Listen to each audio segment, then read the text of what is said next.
So last time we introduced the idea of parametric curves. So it's this idea of I have a curve, and what I'm going to do is instead of thinking of it as y depends on x, I'll think of it as x and y both depend on some extra parameter called t. And I like to think of t as time.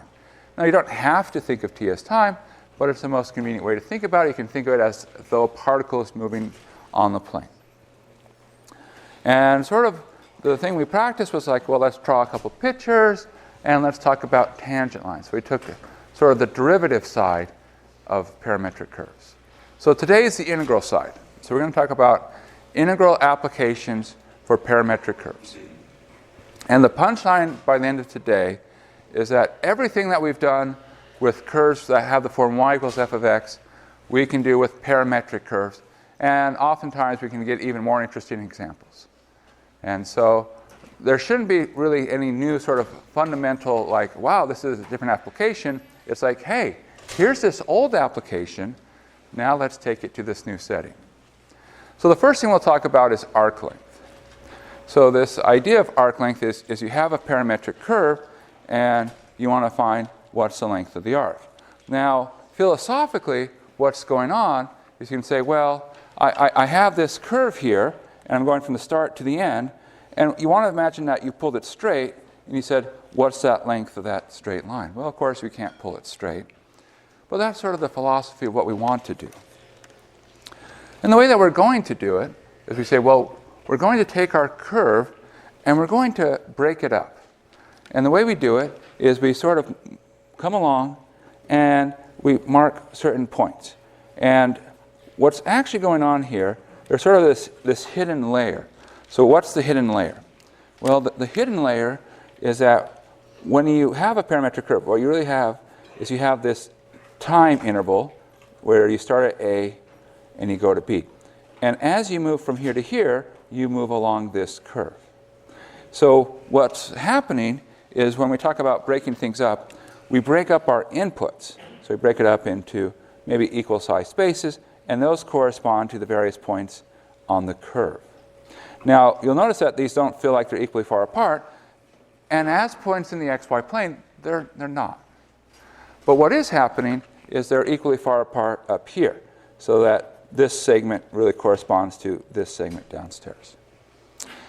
Now, once we've done this, we said, okay, we're going to identify some points roughly equally, okay, of course, not exactly, along the curve. And then we'll connect things by straight line segments.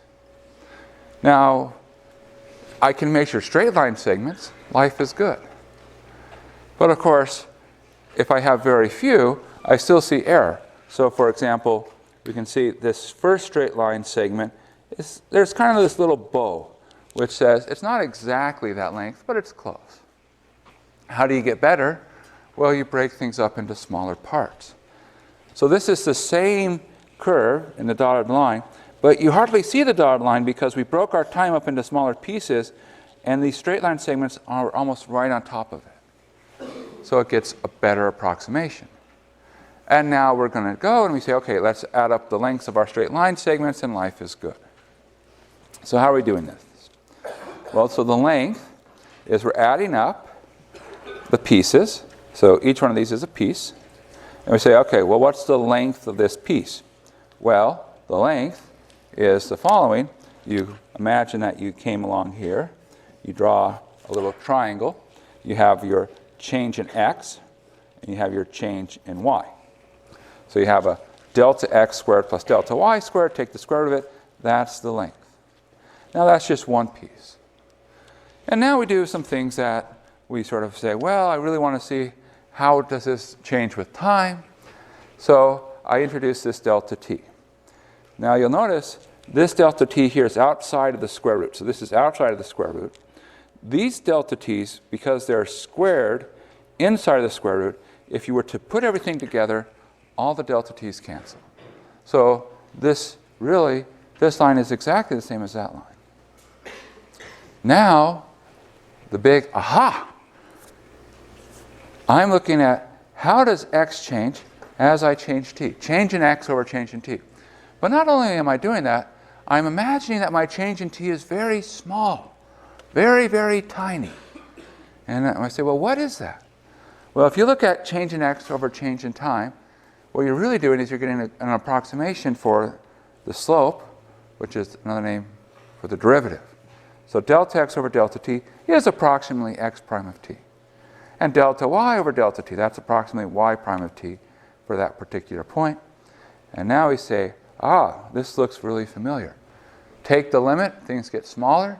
Our sum becomes the integral, square root x prime squared plus y prime squared dt. Done. Done. You'll notice this equation is in a box. That means it's an important formula. We should know this one. Now, does this match with what we've done before? So we did before a really special case, y equals f of x. We talked last time about the way we can parameterize y equals f of x. We can parameterize it by saying let x equal t, and let's let y equal f of t. And so if we did that, what would happen? Well, the derivative of t is 1, so you get 1 squared. The derivative of f of t is f prime of t, so it would be f prime of t squared. And so if you take this parameterization and plug it in, you get exactly what you had before. So now we know, look, we can definitely do everything we did before, but now we can do a little bit more. All right. So let's try an example. Okay. Find the length of the parametric curve 7 cosine t minus cosine 7t, comma, 7 sine t minus sine 7t, where t goes between 0 and pi. And this is the actual picture. This is not just a guess. This is exactly what you would find. Now there's a hint given to us, which is very cryptic at the moment. It says that cosine of alpha minus b is cosine alpha, cosine b, plus sine alpha, sine b. And I know I should be saying beta. Okay, well, I don't know what that hint means. Not yet. But hopefully by the time we get to it, we'll figure it out. Okay, so what do? Well, the first thing to do is to recognize what type of problem we're in. And this is not so hard. What's the key word here? Yeah, we know we're in a length problem. And of course, we just talked about length, so of course we should be in a length problem. But you should sort of get in the habit of saying, okay, let me identify what type of problem I have. Once you've identified what type of problem you have, it's like, okay, now I know the type of problem. The next thing I'm going to do is write down the right formula. Now, we actually have two formulas for length, one for y as a function of x and one for parametric. And here we see that we should be using the parametric one, the clue being that it says it's parametric. See how they give all these like subtle directions to us? Actually, do you see how they're not subtle? They actually like explicitly tell you. And it amazes us sometimes how students sort of say, we're going to disregard these things about length and parametric. We're going to use a completely weird formula, which has no bearing, because I get to drop 4 problems. I'll just have fun. Well, that's a bad strategy. You shouldn't drop any problems. All right. Anyways, sorry. I'm rambling a little bit. Okay. So we'll identify we have our x of t. We have our y of t. We know what type of problem we're in, so let's write down the formula. We integrate from a to b, square root of x prime of t squared plus y prime of t squared dt. Oftentimes on the test, if you just write down the right formula that you're supposed to be using, that's worth at least a point. Sometimes 2. So it's not hard to go and get 4, 5, 6 points on a test, even if you can't do anything else and write down the right formula. So you want to shoot for higher. Okay. All right. Now let's start filling stuff in. A to b, what should that be? 0 to pi. Good.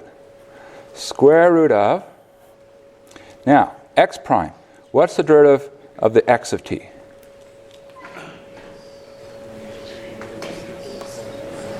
Minus 7 sine of t and plus 7 times sine of 7t. Good. Squared.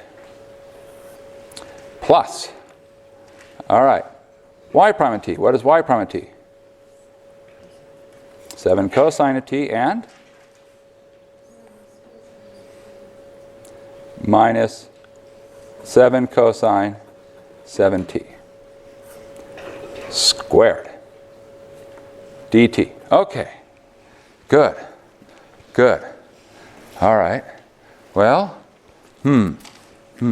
hope this works. We'll find out, right? Well, there's only two possibilities. It works or it doesn't work. All right. Well, I'm going to go on the faith it's going to work. So, now comes our favorite part, algebra. Okay. So, I don't know if we'll fit, but let's try. When we square this, so we square negative 7 sine t, what will that be?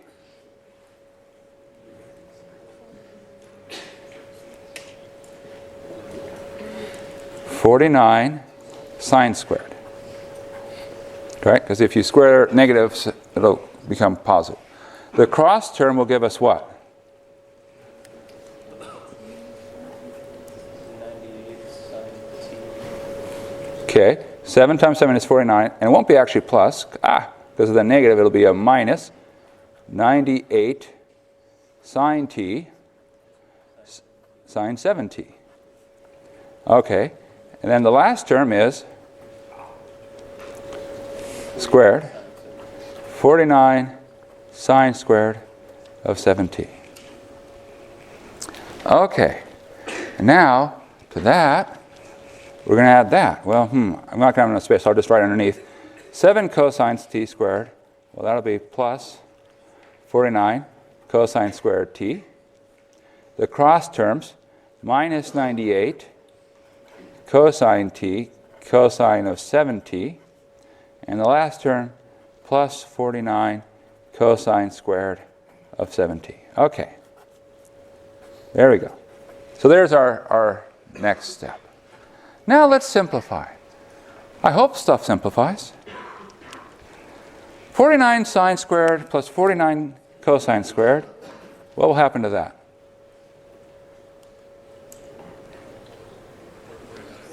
It'll be 49. 49 sine squared of 7t and 49 cosine squared of 7t. What happens to that?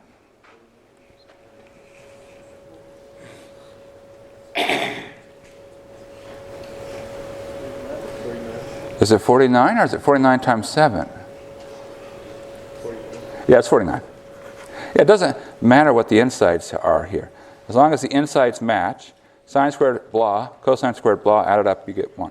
Okay, now we have this weird middle part. Minus 98 sine t, sine 7t, and minus 98 cosine t, cosine 7t. Now, we can pull out a minus 98. And if we were to do that, we'll be left with, let's say, the cosine t, cosine 7t, and then plus the sine of t, sine of 7t. Whoops, almost, okay, I made it, all right. This looks complicated. Is there anything we can do with that? Cosine t, cosine 7t, plus sine t, sine 7t. Oh, there's a hint. Almost as if the hint had anticipated that we would need to know such a thing. Okay, so what does this part become? Cosine of? Yeah, it's either t minus 7t or 7t minus t. It doesn't really matter. So we'll take 7t minus t. So it's cosine of 6t. So what do we have right now? All right, this is looking promising. So we have the integral 0 to pi of the square root of 98 minus 98 times cosine of 6t. Good. Right? All right. Now, we just need to figure out a way to integrate that. Do we have any way to do that?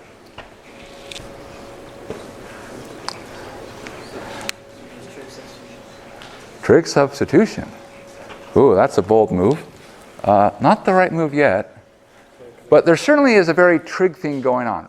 And we should always be thinking, if you see a trig function, think trig. Now, our goal when we have a square root, what do we want to be on the inside? Something squared, right? Okay, so our goal is, we were thinking, is there anything that lets us rewrite that as a square? Any identity which involves something being squared and something that is not squared? Power reduction does that. I wonder if power reduction could work. Let's recall a walk down memory lane back in power reduction alley. So we said that cosine squared of something, theta, that's 1 plus cosine 2 theta over 2, and sine squared of theta is 1 minus cosine 2 theta over 2. Oh, wait a second. Hold on. There's a minus here. That's promising. I like that. Let's think about this a little bit. I could say that 1 minus cosine of twice an angle is 2 sine squared of that angle. That's another way to write that identity, yes? Okay, all right. Cool. So, let's see. If I take this piece, pull out a 98, that's 98, 1 minus cosine of 6t. Now, what can I replace that with?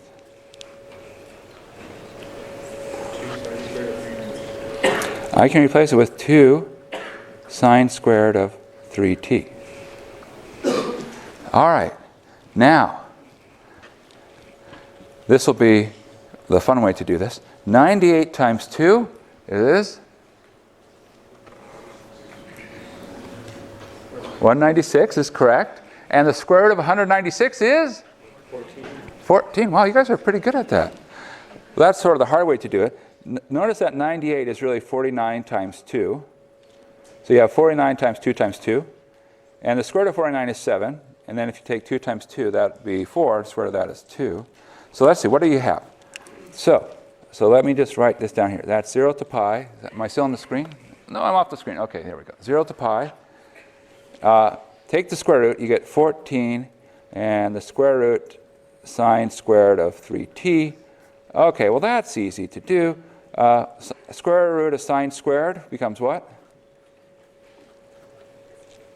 Sine. Okay, now we're like, hey, wow, fantastic, super easy. What's the integral of 14 times sine of 3t?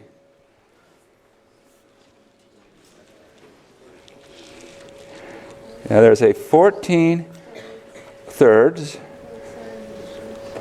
and minus cosine.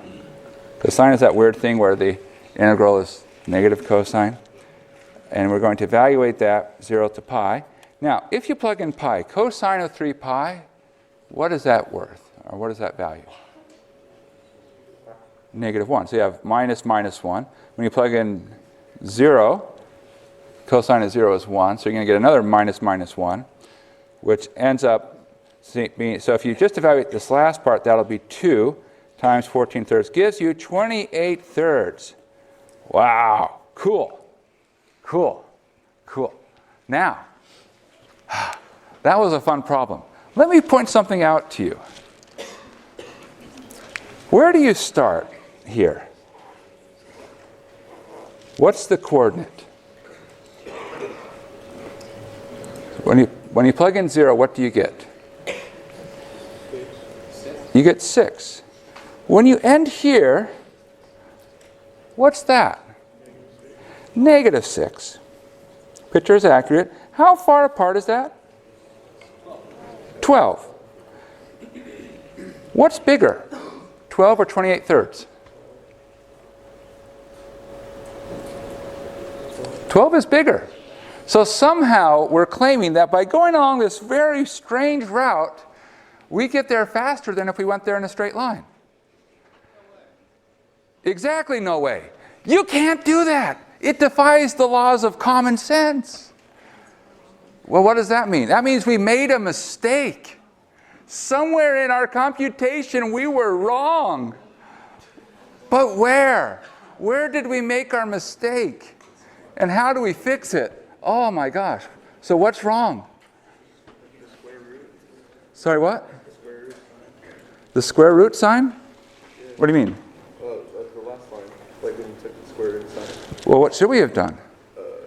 Sine's like, it's like odd or something. Well, sine is odd, and we definitely are in an odd situation, so I agree with you. Like one of So, them cancels out with the other one. well, that's what we did, right? They canceled out. Well, like draw sine, and then like there's one that's below the axis and one above, so like they cancel out. Okay, so it is, in fact, the mistake is here. That is not true. And why is it? Well, the square root of sine squared of 3t does not equal sine of 3t. What does it equal? It equals the absolute value of sine of 3t. So if you ever square something and then take the square root, you end up with the absolute value of something. All right, so how does that change our answer? Well, we can actually fix it really quick by just seeing what we ended up doing. If you look at the sine of 3t function, so from 0 to pi. So here is 0 to pi. Sine of 3t does the following. So this is what sine of 3t does. But absolute value of sine 3t does that. From 0 to pi. So as was said, we get cancellation here when there should have been no cancellation happening at all. So how far off was our answer? It was off by a factor of 3. Because instead of getting 3 of these, we got the effect of just getting 1 of them. So the answer is not 28/3. So the real answer is 28. Now, you might think, they'd never do this to us on an exam. Well, there was kind of an exam last semester, and they kind of did that. It was more clear. But, just pay attention. Square roots of something squared. Be careful, be careful. Okay, good times, good times. Now,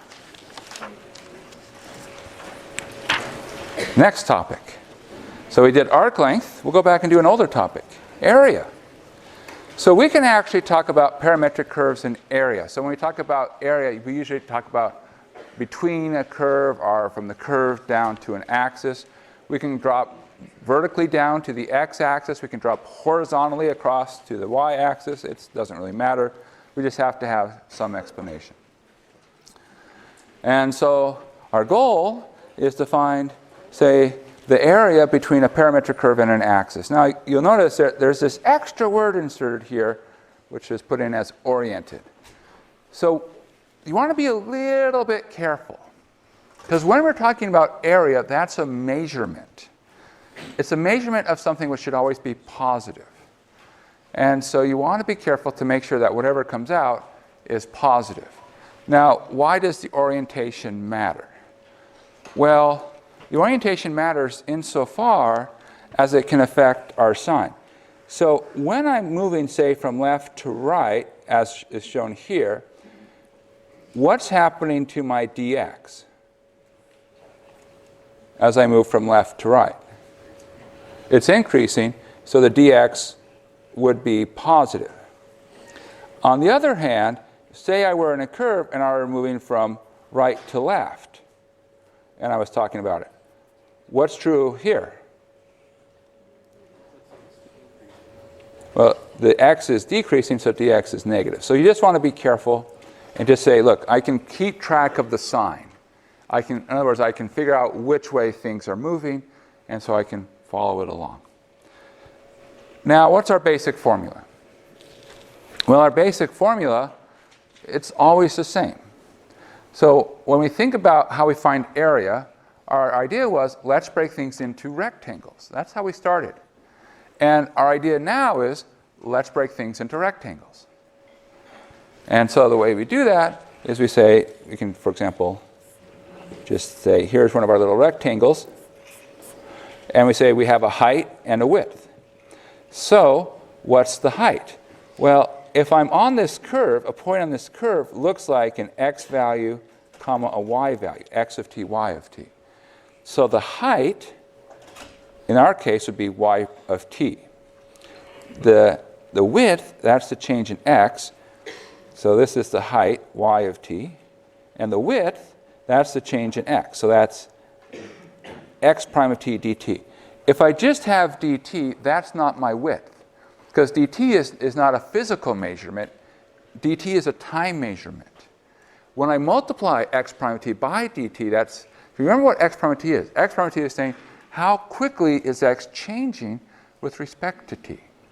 So if I know the rate of change of x with respect to t, and I multiply it by a change in t, that's the dt, that gives me the amount of change in x. So I multiply height times width, and then I integrate. Similarly, you might have a situation where maybe you're going to go and you want to find the area down this way. Well, in that case, you say, okay, what do I want? Well, the width would now become x of t, and then the height would become y prime dtt. And just be careful to make sure you have the appropriate sign for the height and the width. That's usually the part you have to pay a little bit of attention to. Okay, so another example. Find the area enclosed by the parametric curve cosine cube t, sine cube t, where t goes from 0 to 2 pi. So it's this shape here. Now this, actually it's kind of a pretty curve. And if you're wondering what this curve is, this is the same as saying that you want x to the 2/3 plus y to the 2/3 equal 1. So in some sense, it's kind of close to being a circle, but just sort of slightly deformed, if you will. All right. So what can we do?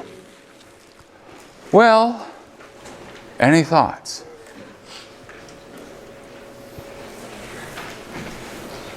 The integral, I know it's from 0 to 2 pi. Well, we could do the integral from 0 to 2 pi, which would have us go all the way around. What's something else we could do if we wanted? Yeah, we could do 1/4 of it, right? We could say, look, let's just do this piece right here. That seems pretty good. If we can do that part, then we can multiply it by 4 because we can use symmetry. So let's just focus on just a piece of it. And oftentimes, it's simpler to say, let's just narrow our focus. Hone in on what we want. Okay, so we're going to do 1/4 of it. So we're going to take 4 times something. So where does our time go? Well, it goes from 0 up to pi over 2. And I'll just go ahead and tell you, in case you're wondering, does it really go in the counterclockwise? It does. It does. All right, now what?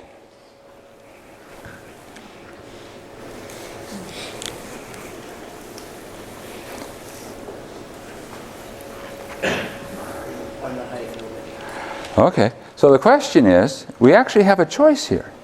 Do you want to think of making our rectangles down to the x-axis or across to the y-axis? You choose. We'll go. It's going to be the same amount of work. I'm not saying that one is easier than the other. Down to the x. All right, you have chosen the harder road. Good for you. You should never choose. No. They're all the same difficulty. So we're thinking about rectangles this way. Okay, so one last thing is, I'm going to put a little arrow here just so we're okay when we talk about things. So we're thinking of it, this is our picture. So what is our height of our rectangle? Y of t, which is sine cubed. What's our width of our rectangle?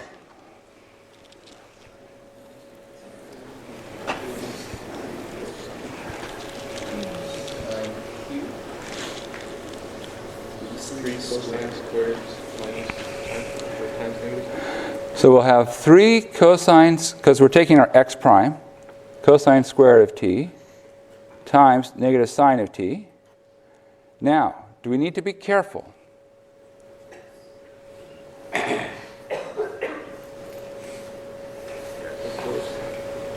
Yes, okay. What? Look at the orientation. How is x changing? It's going right to left. So if we're going from right to left, the dx will be inherently negative. So what do we need to do? Yeah, we need to put a negative in here to account for that sort of orientation.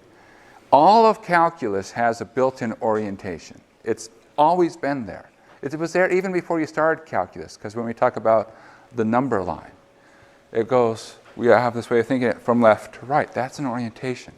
Whenever you can think about it going left to right, you have an orientation. All right, so what do we have? Well, we can pull that 3 out. So we get 12, integral 0 to pi over 2. The two negatives cancel. Then we get sine to the 4th t, cosine squared t, dt. How can we integrate something like that? Yeah, power reduction. Woohoo! Good times. All right, so we're doing power reduction. Well, here's how I like to think of it. And, well, maybe it's just because I'm an old person. There's 3 power reduction rules. And we already wrote 2 of them down, so I'll write them down again just so that we have them handy for reference. I don't know which ones we'll use. The cosine square, it's 1 plus cosine 2 theta over 2. The sine square, it's 1 minus cosine 2 theta over 2. And the other one is sine times cosine. That's sine of 2 theta over 2. And I like to use this one as much as I can, because when I use the sine times cosine, I don't introduce a plus or minus. And every time I can avoid introducing plus or minus, life is good. So in particular, I can think of this as like sine times cosine squared times the sine squared. That's how I'm going to read that off. So we'll have sine of 2t over 2 squared. That'll come from this part right here. Then the sine squared will become 1 minus cosine 2t over 2. So this is 12. Haven't done any integration yet. 0 to pi halves. We'll have 2 squared, another 2. So that will give us 8. So the 8 here coming from the 2 squared and the 2. Then we have sine squared of 2t, 1 minus cosine of 2t. All right, well, 12 and 8, I can, common factor is 4, so that's 3 over 2. 0 to pi halves. Sine squared of 2t minus sine squared of 2t cosine of 2t dt. Okay, one of these two is ready to integrate, the other one is not. Which one is ready for us to integrate? Yeah, this one is good to go. It's of the right form. It makes us feel that warm, fuzzy feeling, because we can integrate that. U equals sine of 2t, du equals cosine of 2t. Life is beautiful. The first term, it's not ready. What do we need to do? Power reduction again. So we get 3 over 2, integral 0 to pi over 2. Sine squared of 2t, so we follow this one. That's 1 minus cosine of double 2t, so that's 4t over 2, minus sine squared of 2t, cosine of 2t. dt. All right, wow, I'm out of space, but that's okay. I brought more paper. The good news about paper, it's replenishable. It grows on trees. So, here we go. So if we multiply the 3 halves through, so we're up to 0 to pi over 2. 3 halves times a half is 3/4. Then we have minus 3/4 cosine of 4t, and then minus 3 halves sine squared of 2t cosine of 2t dt. All right, so far so good? So, let's integrate each piece. Integral 3/4? 3/4 t, good. Integral of 3/4 cosine 4t.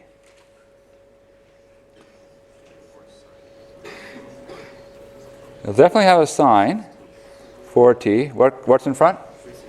3/16. Because we already have a 3/4, then you have to multiply by another 1/4 to accommodate for that inside. All right, now, are you comfortable enough to write down what the next one is without going through substitution. All right, can you run this one in your head? I'll give you a hint. The constant is 1/4. What's the rest of it?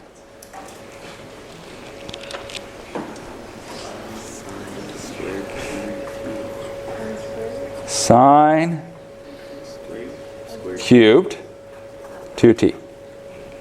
Okay, where did that come from? All right, there's a lot of like, slow it down, slow it down. Okay, where that's coming from is you do the following. You set u equal to sine of 2t. Then, if you do that, what do you get?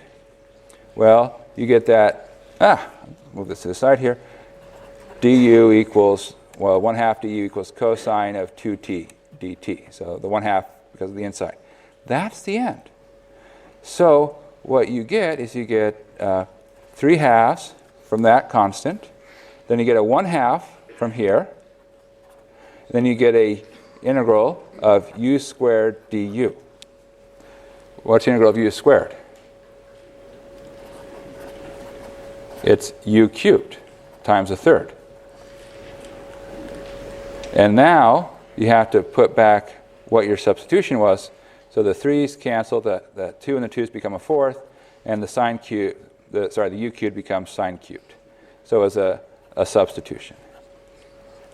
Okay, so that's where the last term came from, but we're not done yet. What do we need to do? We need to evaluate from 0 to pi over 2. When we plug in pi over 2, what do we get? 3/4 times pi over 2 will give us 3 pi over 8. When we plug it in here, 3/16 times sine of 2 pi is 0. 1/4 times sine of pi cubed, what will that be? 0. When we plug in 0, what are we going to get? 0. So our answer is 3 pi over 8.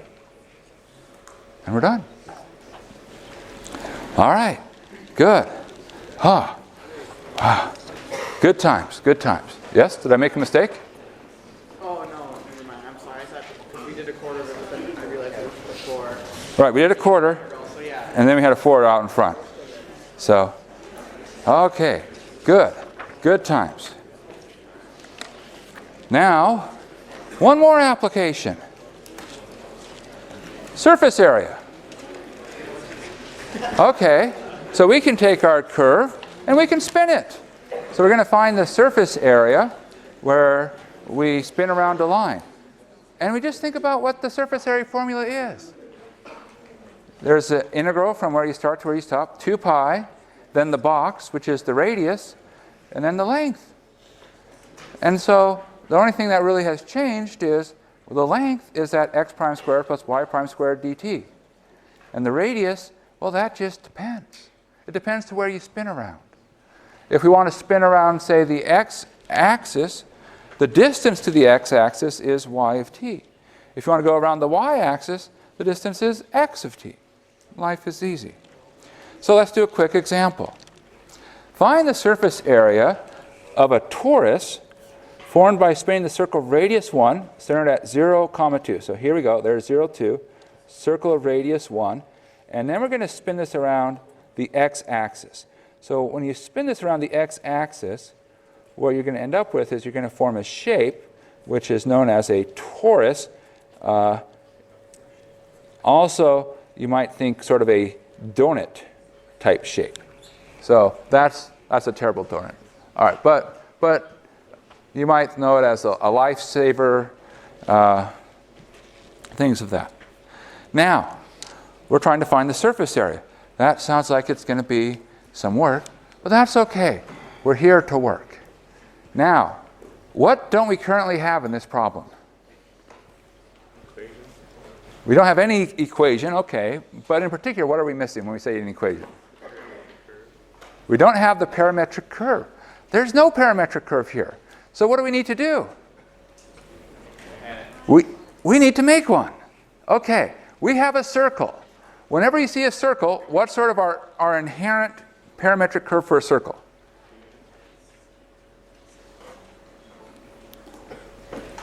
Cosine Cosine and sine. That's when we think circle, you think cosine and sine.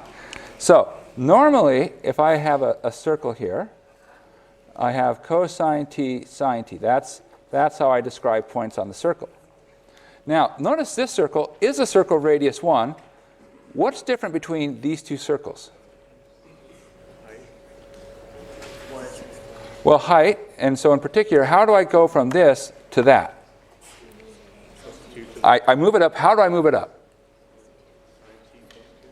I change the y. I make it to sine of t plus 2. So this parameterization is cosine t, comma, sine t plus 2. Now, let's follow the formula. So we're going to integrate.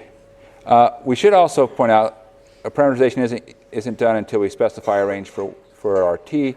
It's a circle, so t goes from 0 to 2 pi. So our formula, the 2 pi comes from the formula around spinning. So it's 2 pi, integral from 0 to 2 pi.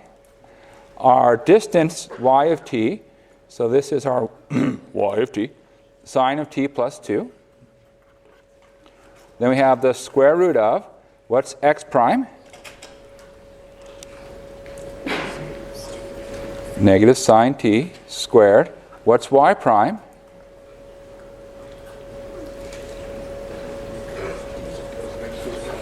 Cosine t. And the plus 2 becomes? 0. Goes away. Squared. dt. Now, how do we handle that? Because we've had like a long day today having to deal with these kinds of things. What is that part going to become? 1. Oh, finally, we get a win. Okay, so that just means we just have to integrate sine of t plus 2, and I think we can do that. What's the integral of sine? Negative cosine. Integral of 2? Plus 2t. We go 0 to 2 pi. Okay, so let's plug this in. When we plug in 2 pi minus cosine of 2 pi, it's minus 1, because cosine of 2 pi is the same as cosine of 0. 2 times 2 pi is 4 pi. Subtract, plug in 0. Minus cosine of 0, we minus 1. 2 times 0, 0. Now, what happens to these two minus 1s? They'll cancel out. Because you have a minus 1, minus minus 1. They cancel. So we're left with 2 pi times 4 pi, which is 8 pi squared. That's nice. A nice example. And that brings us to our last example. Find the surface area which results from rotating the parametric curve 1/3 t cubed minus t, comma, t squared for negative root 3 less than or equal to t less than or equal to root 3 when rotated around the x-axis. So you end up with, well, it's this teardrop shape here. So we already have our curve, we have our time constraints, and, this will be something different. Hopefully it'll be something exciting. Okay, now the good news is we still have our basic formula. So we have 2 pi integral from where we start to where we stop in terms of time, minus root 3 to plus root 3. Now the next part is our radius, which is how far are you from spinning. So you always think the same thing. If I think of having a little piece and then I say how far am I from where I spin. So in this case, what's the distance? Yeah, so it's the y-coordinate. So it'll be whatever the y-coordinate is, which is t squared. Square root of, now we go into our distance, take the derivative of the first term. The derivative of the first term is t squared minus 1. We're going to square that. Add, take the derivative of the second one, 2t quantity squared.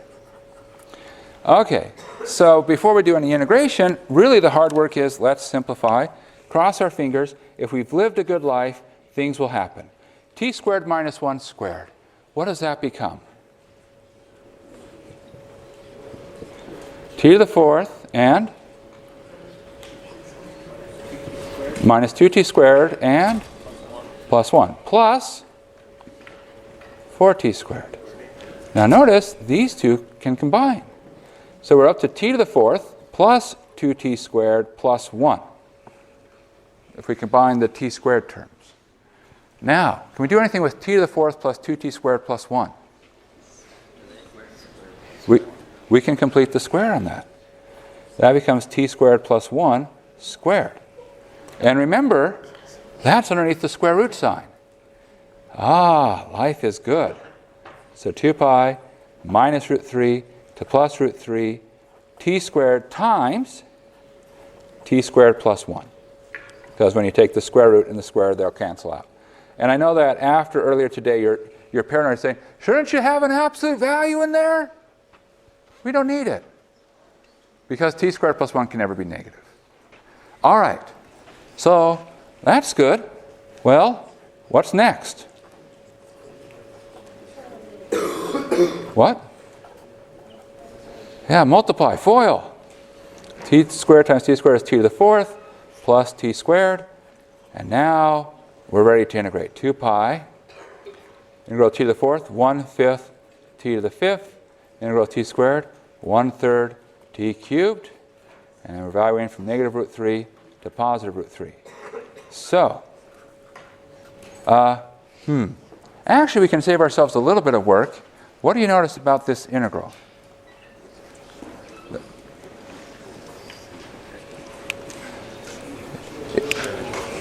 It's symmetry. It's an even function. So I can just integrate from 0 and double. So we can make this 4 pi integrate from 0 to root 3. If you want to. Then you don't have to plug in things twice. So we get 4 pi. When you plug in root 3, root 3 to the fifth is also known as 9/5 root 3. And root 3 cubed times a third is also known as root 3. Now, if you're suspicious about what just happened there, root 3 to the fifth is root 3 times root 3 times root 3 times root 3 times root 3. But you can combine 2 root 3's to make a 3, and you can combine another 2 root 3's to make another 3, so you've really made 9 with 1 root 3 left over. Same thing happens here. 9/5 root 3 plus root 3, we can think of this as 5/5 root 3. So we have 4 pi times 14/5 square root of 3, which gives us a grand total of 56 pi square root of 3 divided by 5. Exactly what we thought when we started. All right, that's it for these sets of applications. Of course, there's many more, and we'll see you again next time. Have a good day.